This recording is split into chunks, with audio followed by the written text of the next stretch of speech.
Hello everyone, welcome to my channel. आज class 9th की series start करने वाली हूँ NCERT important facts. Chapter first है जिसका नाम है नंबर सिस्टम। तो सबसे पहले हम नंबर्स के बारे में करेंगे। चूँकि हमने पहले भी प्रीवियस क्लासेस में 8th क्लास 7th क्लास में नंबर सिस्टम के बारे में पढ़ा हुआ है, फिर भी हल्का सा रिवाइज करने के बाद मैं चैप्टर को आगे जितने भी इम्पोर्टेंट फैक्ट्स हैं वो सारे समझाऊंगी। ओके, सबसे पहले बात करते हैं नंबर्स की। तो जितने भी काउंटिंग के थ्रू जो जिससे हम काउंट करते हैं ऑल ओवर वर्ल्ड, तो सारे नंबर्स ही होते हैं।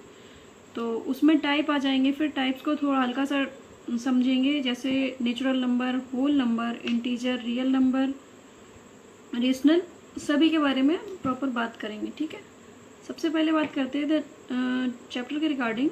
The number line represent various types of numbers which is unique.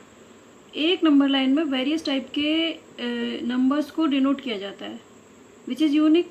Unique in the sense उसमें नेचुरल नंबर भी हो सकते हैं, इंटीजर्स भी हो सकते हैं, रेशनल नंबर्स भी हो सकते हैं, इरेशनल भी हो सकते हैं। ओके, नेक्स्ट बात करते हैं नेचुरल नंबर की। तो नेचुरल नंबर क्या होता है? A number which is use to count. कोई भी वो नंबर जिससे काउंट किया जाता है as 1 2 3 4 and so on. Okay, next आता है होल नंबर। होल नंबर क्या होता है? All natural number including zero is called whole number. मतलब जो काउंटिंग के नंबर आते हैं उसके अलावा जीरो भी इंक्लूड हो जाता है, इसमें होल नंबर हो जाता है। अंडरस्टूड? नेक्स्ट एक इम्पॉर्टेंट कुछ वर्ड्स होते हैं जो समझने होते हैं हमें। Collection of whole number is denoted by W. जैसे आपके एनसीईआरटी में डब्ल्यू आएगा टर्म, तो आपको समझना होगा W in the sense whole number. Okay, next बात करते हैं चैप्टर के रिगार्डिंग, जो है रेशनल नंबर। अब रेशनल नंबर क्या होता है उसको भी समझते हैं। ठीक है, सपोज मैंने कोई नंबर ले लिया आर, तो मैं कैसे समझूंगी कि ये आर कौन सा नंबर है? इसके बारे में कुछ तो टर्म दिए जाएंगे जिससे मैं समझ पाऊंगी ये रेशनल नंबर है। तो डेफिनेशन के अकॉर्डिंग तो बोलेंगे a number R is called rational number which can be written in the form of P upon Q, where p and q are integers and q is not equal to 0। Means कोई भी एक ऐसा number r जिसको हम p upon Q means fraction के form में denote करेंगे, जिसमें उसका डिनोमिनेटर जो q है वो 0 के इक्वल नहीं होना चाहिए। ओके, एग्जाम्पल में कोई भी फ्रैक्शन हो सकता है। नेक्स्ट बात करते हैं इरेशनल नंबर। इरेशनल नंबर क्या होता है? इरेशनल नंबर को मैं ऐसे कह सकती हूँ कि रेशनल का ऑपोजिट है एक तरह से। मतलब जैसे रेशनल को मैं डिनोट कर सकती हूँ पी अपॉन क्यू के फॉर्म में, तो इसका सीधा सा लिखा हुआ डेफिनेशन के according a number S is called irrational which can not be written in the form of P upon Q where P and Q are integers and Q is not equal to 0। मतलब सीधा सा ये है, इसको denote किया जा सकता है और इसको पी अपॉन क्यू फॉर्म में डिनोट नहीं किया जा सकता है। कोई भी फ्रैक्शन, अब जैसे मैं बात करती हूँ रेशनल नंबर की, तो कोई भी मैं फ्रैक्शन लेती हूँ, सपोज मैंने लिया 5/2, तो ये एक रेशनल नंबर होगा।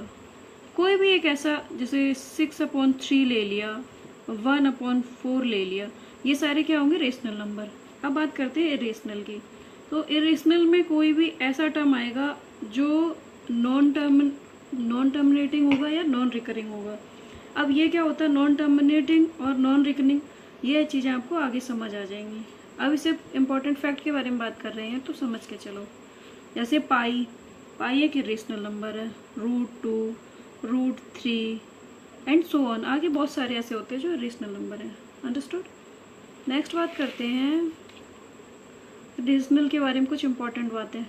अ number whose decimal expansion is terminating और non terminating recurring is rational number. मतलब कोई भी एक ऐसा नंबर जिसका डेसिमल एक्सपेंशंस या तो टर्मिनेटिंग हो या नॉन टर्मिनेटिंग हो, रिकरिंग होगा, उसको रेशनल नंबर कहेंगे। अब ये जो टर्म्स आ रहे हैं तो आपको अभी टर्म्स याद रखने हैं। जब मैं चैप्टर को डिस्क्राइब करके पढ़ाऊंगी तो आपको सारी बातें समझ आ जाएंगी। या तो रेशनल नंबर टर्मिनेटिंग होगा या नॉन टर्मिनेटिंग होगा, तो उस नंबर को हम, उसका डेसिमल एक्सपेंशन होना चाहिए, तो उसको हम बोल देंगे रेशनल नंबर। ओके, नेक्स्ट बात करते हैं a number whose decimal expansion is non terminating, non recurring is irrational. मतलब कोई भी एक ऐसा नंबर जिसका डेसिमल एक्सपेंशन अगर नॉन टर्मिनेटिंग या नॉन रिकरिंग आ रहा है तो उसको इरेशनल बोलेंगे। अब ये वर्ड्स मैं आपको चैप्टर एक्सप्लेन करूँगी तो अच्छे से समझाऊंगी। ओके, नेक्स्ट बात करते हैं। All the rational number and irrational numbers makeup the collection of real number. मतलब जितने भी लाइफ में हमने आज तक नंबर पढ़े होंगे उन सब का जो कलेक्शन होता है उसको ओवरऑल रियल नंबर कहा जाता है। अब रियल नंबर के अंदर आपने अभी पढ़ा होगा रेशनल इरेशनल, ये चैप्टर में पढ़ाया जा रहा है। उससे पहले आपने पढ़ा होगा नेचुरल, इंटीजर और होल नंबर, ये सारे रियल नंबर्स के अंडर आ जाते हैं। सपोज बोलेंगे अगर रियल नंबर फैमिली का एक मेंबर है तो उसके अंदर आने फैमिली का हेड है तो इसके अंदर बाकी सारे नंबर्स आएंगे।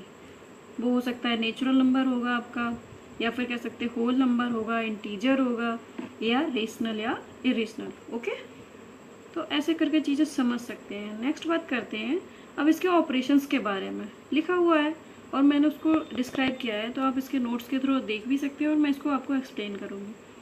नेक्स्ट है operation of rational and irrational numbers on real number. तो मैं इसके ऑपरेशंस बताऊंगी। सपोज मैंने कोई नंबर ले रखा है, एक आर नंबर ले लिया, यहाँ से समझाती हूँ।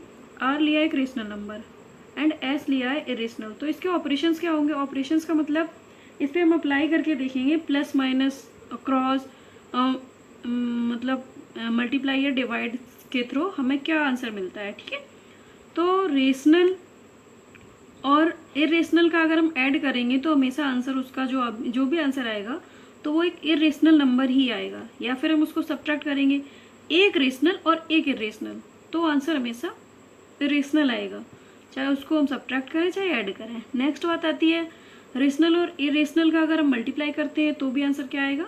Irrational. Got it? Next rational और इरेशनल का डिवाइड करते हैं तो भी आंसर क्या आ रहा है? इरेशनल। ओके, नेक्स्ट बात करते हैं इरेशनल एंड इरेशनल। अब इरेशनल और इरेशनल अगर हमने दोनों वैल्यू ले रखी हैं तो उसका ऐड करेंगे तो रेशनल भी आ सकता है और इरेशनल भी आ सकता है, या सब्ट्रैक्ट करेंगे तो भी यही सेम है, क्रॉस करेंगे तो भी। मतलब जब नंबर दोनों सेम ले रखे हैं तो आंसर रेशनल भी आ सकता है और इरेशनल भी आ सकता है, दोनों में से कुछ भी आ सकता है। ऑपरेशन चाहे ऐड का हो, सब्ट्रैक्शन का हो, मल्टीप्लाई का हो या डिवाइड का हो। अंडरस्टूड? नेक्स्ट टॉपिक है हमारा आइडेंटिटीज़ के बारे में। मतलब सारी आइडेंटिटीज़ हम रियल नंबर पे अप्लाई करके आपको बताएंगे कौन कौन सी आइडेंटिटीज़ होती हैं। ठीक है, जैसे कोई भी दो रियल नंबर ले रखे हैं हमने ए और बी। ठीक है, अगर इनका हम मल्टीप्लाई करते हैं और इनकी रूट वैल्यू जो है तो उसका आंसर जैसे root value A into B is equal to root A into root B.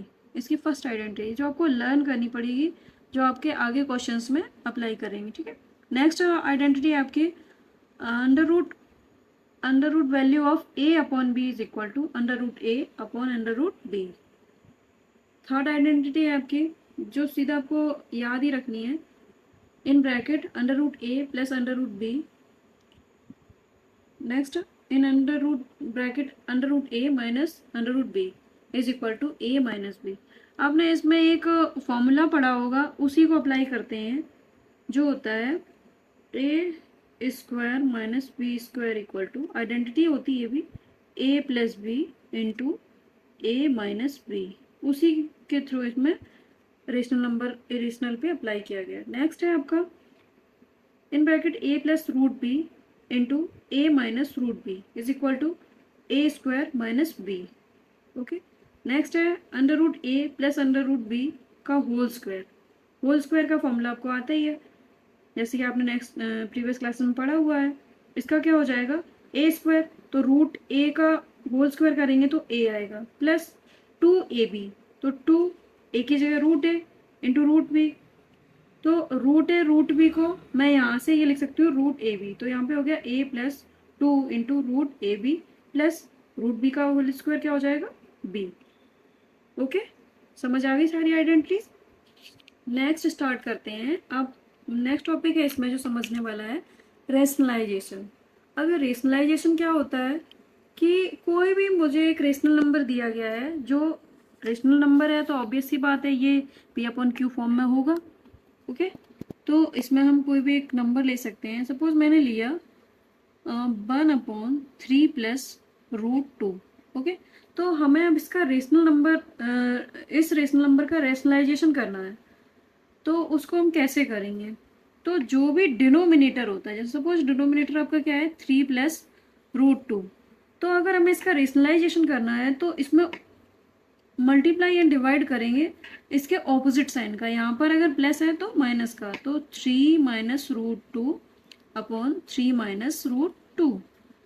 तो इसमें क्या हो जाएगा, ये ऊपर तब आ जाएगा 3 माइनस रूट 2 और नीचे क्या हो जाएगा, ये आपके पास देखो एक फॉर्मूला आइडेंटिटीज का बन रहा है जो अभी आपने पढ़ा है, इसीलिए मैंने कहा है आपको सारी आइडेंटिटीज याद होनी चाहिए। जैसे ये वाला आपने पढ़ा है अभी, ये पढ़ा हुआ है ना, A plus root B mine into A minus root B, इसी को मैंने अप्लाई किया हुआ है यहाँ पर, तो आपके पास ये आ रहा है। ठीक है, तो ये हो जाएगा ए plus B into A minus B, उसी के अकॉर्डिंग हम इसको अप्लाई करेंगे तो क्या हो जाएगा 3 का स्क्वायर, 3 का स्क्वायर कितना होगा 9 माइनस रूट 2 का होल स्क्वायर कितना हो जाएगा 2।